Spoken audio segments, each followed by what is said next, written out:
Olá pessoal, tudo bem? Nós vamos conversar hoje sobre as avaliações psicopedagógicas e neuropsicopedagógicas.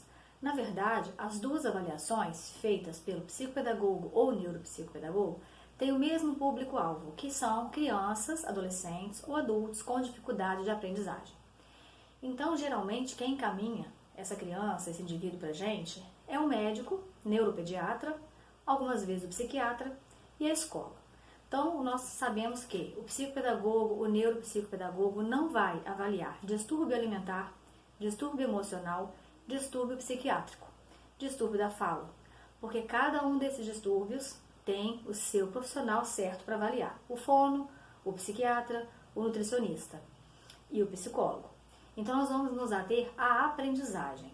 Quando o psicopedagogo ou neuro ele tem a formação na fonoaudiologia ou na psicologia, pode acontecer de misturar um pouco, mas os recursos, eles são recursos da educação, os testes aplicados. Nós não vamos falar dos testes todos aqui porque não daria tempo, mas o que o psicopedagogo e o neuro, os estudantes desses cursos precisam ter em mente é essa primeira dica que eu dei com relação às avaliações. Não vamos avaliar nada que não seja da nossa área, e por isso nós temos que ter uma sensibilidade muito grande de saber até que ponto podemos ir. Então, à medida que nós avaliamos uma criança, ou um adolescente, ou a idade que tenha, nós sabemos que precisamos seguir algumas etapas.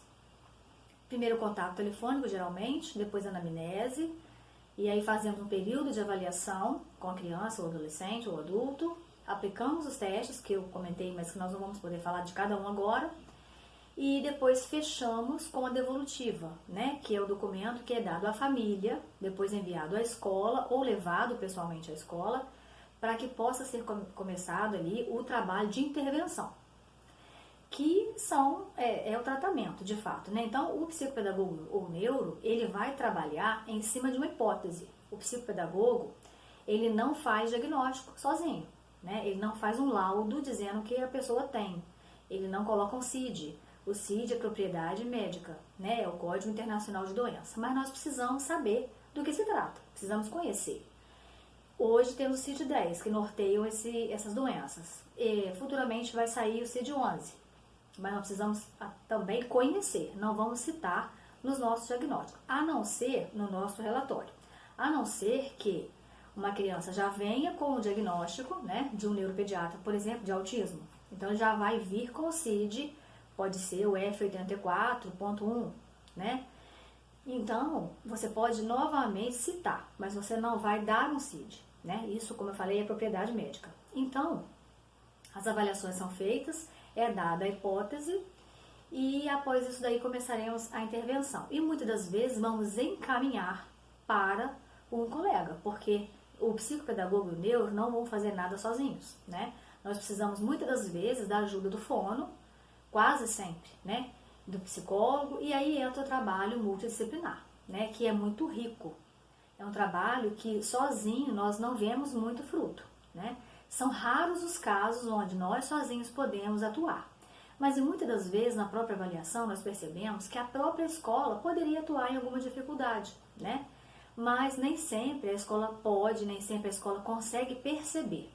Muito cuidado também ao professor que não está ainda na área da especialização com os pré-diagnósticos, porque muitas das vezes indicar uma família que a criança faça um certo exame ou uma certa avaliação não é a intenção naquele momento, não é o certo, porque a mãe não entende, e de repente ela procura pesquisar, porque hoje tudo nós temos na internet, e ela se assusta com uma situação que de repente não é do filho dela.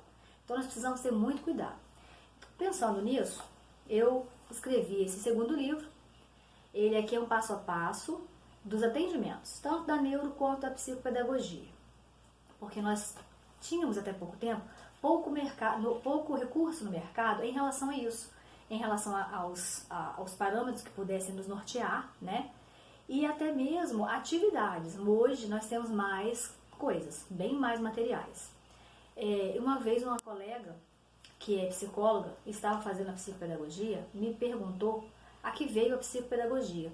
E aquilo me assustou porque ela foi aluna, Mas por que ela perguntou isso? Porque a psicopedagogia usa testes, assim como a neuro, da psicologia, Mas não é por isso que o olhar do psicopedagogo, que é um olhar da educação, diferente do olhar do psicólogo, né? Não é por isso que nós não vamos saber atuar, né? Nós estamos entre educação e saúde. Recebemos paciente psiquiátrico, precisamos saber conversar com o psiquiatra. Recebemos um paciente da fonoaudiologia e precisamos conversar com o fono, né? Então precisamos entender um pouquinho de cada área. Da terapia ocupacional, da fisioterapia e assim por diante. Eu costumo dizer que a psicopedagogia, né, e a neuro estão na palma da nossa mão. E em volta, né, estão as outras áreas. Por isso existe o trabalho multidisciplinar. E também pensando na questão das intervenções, hoje no mercado também temos bastantes materiais. Eu elaborei também esse DVD, que contém aqui 300 jogos, 300 atividades, né, para serem feitas no computador, que são de estimulação cognitiva. Então, assim como eu, outros profissionais da área de educação, da psicopedagogia e da neuro, têm alguns materiais que ajudam ao aluno que está começando agora, ao profissional da psicopedagogia e da neuro, a fazerem melhor as suas avaliações e as suas intervenções. Lembrando que cada um dentro da sua especialidade, dentro daquilo que conhece. Eu costumo falar muito isso para os meus alunos de pós-graduação. Precisamos saber o nosso limite, porque não adianta a gente querer saber, por mais que você possa indicar e pedir um exame, você não sabe dele 100%. Então precisamos dos outros colegas para ajudar no nosso conhecimento. Espero que tenha contribuído. Muito obrigada.